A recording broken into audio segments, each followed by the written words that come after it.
Hello friends, good morning. सबसे पहले आप सभी को हैप्पी नवरात्रि। शिक्षक नियोजन प्रक्रिया से परेशान अभ्यर्थी पहुंचे शिक्षा विभाग। मैं कई सारी ऐसी इन्फॉर्मेशन आप लोगों के साथ शेयर की हूं जिसमें कई बार बहुत सारी इंटरनेट न्यूज को आप लोगों के साथ मैंने शेयर किया। अभ्यर्थियों ने शिक्षा विभाग के अपर सचिव से की शिकायत। भागलपुर के 27 अभ्यर्थी काट रहे हैं चक्कर। एक चीज़ मैं बता दूं, भागलपुर में ही नहीं कई जैसे ऐसे डिस्ट्रिक्ट है जहां पे ये कांड हुआ है कि एनआईसी पोर्टल पे सही तरीके से नाम आने के बाद भी नाम हटा दिया गया है और उनसे जबरन वसूली का कार्य किया जा रहा है। ये वो लोग हैं जिनके हाथों में शिक्षा विभाग ने दे दी है जिम्मेदारी डॉक्यूमेंट वेरिफिकेशन करने की। शिक्षक नियोजन में विभिन्न तरह की गड़बड़ियों की शिकायत के साथ बिहार के विभिन्न हिस्से से युवा शिक्षा विभाग पहुंचे। इन्होंने शिक्षा विभाग के अपर सचिव संजय कुमार से नियोजन प्रक्रिया में हो रही धांधली की शिकायत की। शिकायत सुनने के बाद समाधान का आश्वासन दिया गया। सुमिता कुमारी ने बताया कि भागलपुर में फर्स्ट फेज में वहां शिक्षक नियोजन के लिए काउंसलिंग हुई थी। हमारा नाम एनआईसी पर अपलोड भी हो गया था। बाद में पता चला कि यहाँ किसी फर्जी अभ्यर्थी का चयन किया गया है। फर्जी वाले का नाम हटाकर संशोधित चयनित सूचित एनआईसी पर अपलोड किया गया, लेकिन अभी तक इसे वेब पोर्टल पर जारी नहीं किया गया है। हम सब 27 लोग चक्कर काट कर परेशान हो रहे हैं। हमें बताया जा रहा है कि पटना से कंफर्मेशन लेटर नहीं आया है, इसलिए वेब पोर्टल पर नहीं चढ़ाया जा रहा है। एक अभ्यर्थी धांधली करे और परेशानी सभी को हो, यही हमारी बिहार की शिक्षा व्यवस्था। बांका जिले से आए सुमित कुमार ने बताया कि मेरा चयन यूआर कोटी में हुआ था, लेकिन धांधली होने की वजह से पूरी चयन सूची रद्द कर दी गई।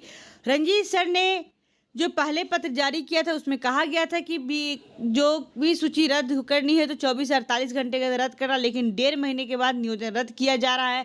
कहा कि हमारा कहना है कि जिससे गड़बड़ी की सिर्फ उनका रद्द किया जाना चाहिए। जो सही अभ्यर्थी उनका नाम चयन कर एनआईसी पर डाला गया। हम लोगों का नाम पहले से एनआईसी पर डाल दिया गया था, लेकिन अब फिर से हटा दिया गया है। कहा कि जिन्होंने गलत किया उन सभी पर सख्त से सख्त कार्रवाई की जाएगी। शिक्षा विभाग अगले चरण का काउंसलिंग नहीं करा पा रही है। मैंने कई बार आप सभी से ये बात कहा कि मेरे घर से भी कुछ लोग ऐसे हैं जो इस डिपार्टमेंट में वर्क कर रहे हैं, तो मैंने इंटरनली सारी बात आप लोगों से शेयर की, क्योंकि विभाग चाह नहीं रही है कि काउंसलिंग प्रक्रिया हो। क्योंकि अगर विभाग काउंसलिंग कराना चाहती तो आचार संहिता का कोई असर नहीं होता और इलेक्शन कमीशन के मत्थे नहीं डालती, इसलिए विभाग चाहती ही नहीं थी। पहले पंचायती राज का हवाला दिया कि वहाँ से परमिशन मिलने पे ही काउंसलिंग होगी। उसके बाद पंचायती राज से तो रंजीत सर है, उन्होंने कुछ ना कुछ अपडेट दिया। उसके बाद क्या कहा गया, इलेक्शन कमीशन कभी भी चुनाव आयोग चुनाव का अवहेलना नहीं कर सकता है, चाहे वो लोकल गवर्नमेंट हो, चाहे स्टेट गवर्नमेंट हो या सेंट्रल गवर्नमेंट हो। इलेक्शन होता है और इलेक्शन कमीशन होता है।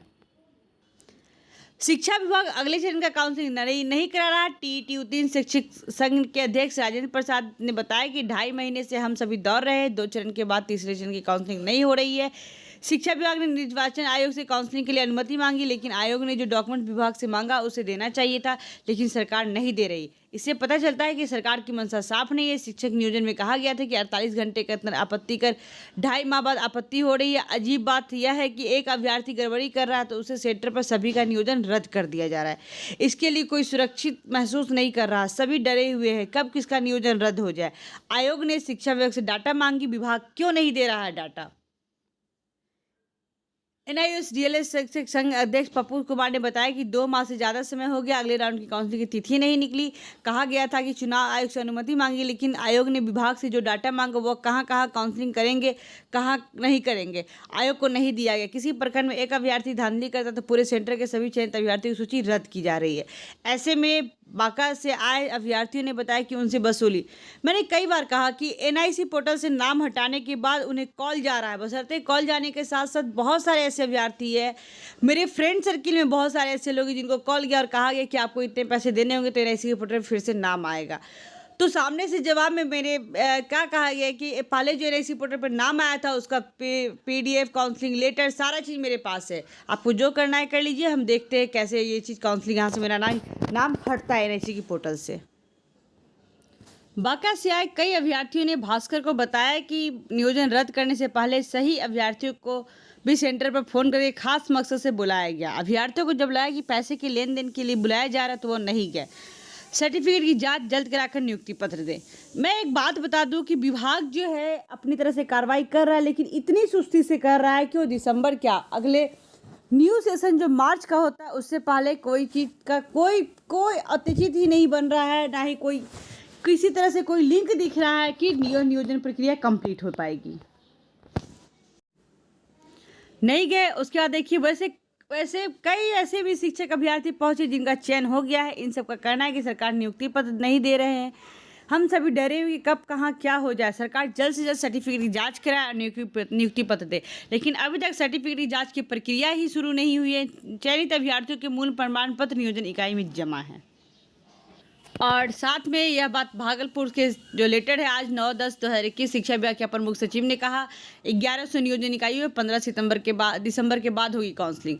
ये बात हम लोगों को पहले से पता था, क्योंकि विभाग जो है, मैंने अभी ही कहा अपने वीडियो में कि इलेक्शन कमीशन कभी भी चुनाव आयोग जो है कभी भी चुनाव का अवहेलना नहीं करेगा, चाहे लोकल हो, चाहे स्टेट हो या सेंट्रल गवर्नमेंट हो। प्रारंभिक स्कूलों में शिक्षक बहाली के मामले पर 1100 नियोजन इकाइयों में 10,000 से अधिक पदों के लिए लगभग 1 लाख अभ्यर्थियों की काउंसलिंग 15 दिसंबर के बाद होगी। अपर मुख्य सचिव संजय कुमार ने काउंसलिंग कराने के लिए अनुरोध करने आए अभ्यर्थियों से कहा कि निर्वाचन आयोग ने काउंसलिंग की अनुमति नहीं दी है, इसलिए उम्मीद नहीं है कि 15 दिसंबर तक पंचायत चुनाव पूरा होने के पहले काउंसलिंग हो सकेगी। शुक्रवार को शिक्षक नियोजन सहित शिक्षा विभाग से जुड़े मामलों के अपर मुख्य सचिव सहित माध्यमिक शिक्षा निदेशक मनोज कुमार, प्राथमिक शिक्षा निदेशक अमरेंद्र प्रसाद सिंह, विशेष सचिव सतीश चंद्र झा ने सुना चयनित अभ्यर्थियों को नियुक्ति पत्र देने की मांग पर अपर मुख्य सचिव ने कहा कि सभी अभ्यर्थियों के प्रमाण पत्र जांच कराए बिना इस बार नियुक्ति पत्र नहीं दी जाएगी। अभ्यर्थियों ने कहा कि दूसरे राज्य की सर्टिफिकेट जांच में देरी हो सकती है। इस पर अपर मुख्य सचिव ने कहा कि टीईटी प्रमाण पत्र की जांच के बाद नियुक्ति पत्र देने पर विचार किया जा सकता है। बांका जिले से वैसी प्रखंड के अंगारू जबरा नियोजन इकाई से चयनित अभ्यर्थियों ने अनुरोध किया कि जिन अभ्यर्थियों का गलत चयन किया गया उन्हें चयन मुक्त कर सही अभ्यर्थियों का चयन रद्द नहीं किया जाए। इस पर 10 दिनों में बांका के डीओ को रिपोर्ट लेने की बात कही गई है। एक चीज़ मैं आप लोगों के साथ शेयर करना चाहती हूँ जो बहुत ही इम्पॉर्टेंट बात है।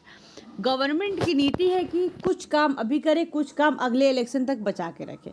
तो उन्होंने अगले इलेक्शन के लिए 7 फेज की काउंसलिंग बचा के रखी और कुछ ऐसी काउंसलिंग हम लोगों की बचा के रखी जो लोकल गवर्नमेंट को सपोर्ट करने में काम आ जाए। जैसे हमारे तीसरे चरण की काउंसलिंग, उसको भी गवर्नमेंट इलेक्शन के हवाला देकर रोक दिया। अब बात करते हैं डॉक्यूमेंट वेरिफिकेशन। कोई स्टेट डोर टू डोर जाकर डॉक्यूमेंट वेरिफिकेशन नहीं हो रहा है। सबका अपना वेब पोर्टल बना हुआ है और सब डिजी लॉकर, सब वेब पोर्टल के तहत काउंसलिंग का जो डॉक्यूमेंट्स है उसको वेरिफिकेशन किया जा रहा है। हाँ, बस गवर्नमेंट की एक पॉलिसी है कि लास्ट दिसंबर, लास्ट जनवरी, लास्ट फरवरी तक डॉक्यूमेंट वेरिफिकेशन होगा। मार्च अप्रैल से जब न्यू सेशन स्कूल स्टार्ट होता है उस समय हम देखेंगे कि हम कितने शिक्षकों को नियुक्त कर पा रहे हैं, कितने को हम अगले फेज के लिए बचा रहे हैं।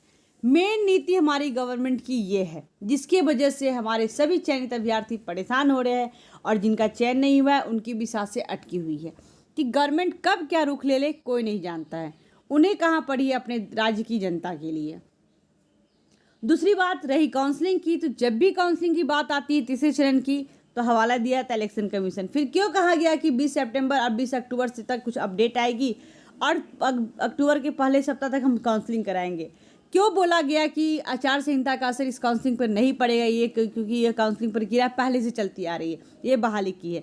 शिक्षा विभाग की कथनी और करनी में इतना फ़र्क है कि जो वो बोलते हैं वो कभी पूरा नहीं करते हैं, इसलिए उनके बोलने पे कोई भरोसा नहीं है कि कब ये क्या बोलकर पलट जाए।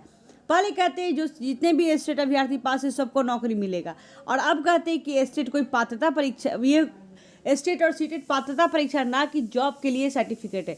फिर आप जॉब के लिए कोई एग्जाम निकाल दो कि इसके बाद जॉब दोगे तो आपकी नौकरी हो, इस परीक्षा को पास करोगे तो आपकी गारंटी नौकरी हो जाएगी और इस परीक्षा को फेल करोगे तो आपको नौकरी नहीं होगी। क्यों नहीं ऐसे कोई कॉमन टेक्स्ट ले लेता है हमारी सरकार, जिससे कि हम सभी अभ्यर्थी परेशान ना हो। देखते हैं कोई अपडेट। तो अभी मुझे नहीं लगता कि शिक्षा विभाग कोई रुख लेगा। कल सारे लोग जा करके वहाँ पे मिले हैं, सामने से बहुत सारी ऐसी बातों को किए गए हैं, लेकिन अब तो कुछ ऐसी पॉलिसी हो गई है मिलने के टाइम में मोबाइल वगैरह सब हटा दिया जाता है, कोई बात ऐसे लीक ना हो। इसलिए जो अभ्यर्थी वहाँ पे प्रेजेंट रहेंगे उस लाइव को समझ पाएंगे। हाँ, जब वो न्यूज़ के माध्यम से लाइव आते तो कुछ समझ में आता है कि हाँ क्या कह रहे हैं, लेकिन कहने के साथ उनके करने में इतना फ़र्क है कि हम आप पहचान नहीं पाते इस गवर्नमेंट को। और दूसरी बात ये मैं बता दूं कि डॉक्यूमेंट वेरिफिकेशन की जांच तो चल रही है, लेकिन जो स्पीडली होना चाहिए वो नहीं हो रहा है। हमारी सरकार का रवैया बिल्कुल ख़राब है, बहुत गंदा रवैया है। और साथ में जो अभी जो ये काउंसलिंग रद्द करने की बात की दी गई है, तो एक सूची बना करके एनआईसी के पोर्टल पर अपलोड किया जाए कि कितने लोगों का काउंसलिंग चयन किया गया, और एक के कारण पूरे प्रखंड या पूरे पंचायत का काउंसलिंग रद्द नहीं किया जाना चाहिए था। अब वो लोग कहाँ जाएंगे अगर काउंसलिंग रद्द होती है तो? ये हमारी गवर्नमेंट को दिख नहीं रहा है क्या? वो क्या चाहती है? हमारे ये जो हमारा जो कैरियर है उसको तो बर्बाद ही कर चुकी है। एक तो 10 साल में बहाली लाती है, उसको 15 साल में कंप्लीट करती है, और लाइफ टाइम सीटेट और बीटेट को कर करके बहुत बड़ी बहादुरी हासिल नहीं की है इस गवर्नमेंट ने। देखते हैं क्या अपडेट आती है, इसलिए चैनल पे बने रहे। इसे लाइक करें, सब्सक्राइब करें, शेयर करना बिल्कुल ना भूलें। Thanks for watching this video. Thank you दोस्तों। देखते हैं जैसे कुछ अपडेट आता है इंपॉर्टेंट हो आपके लिए हमारे चैनल पे सबसे पहले। Thank you.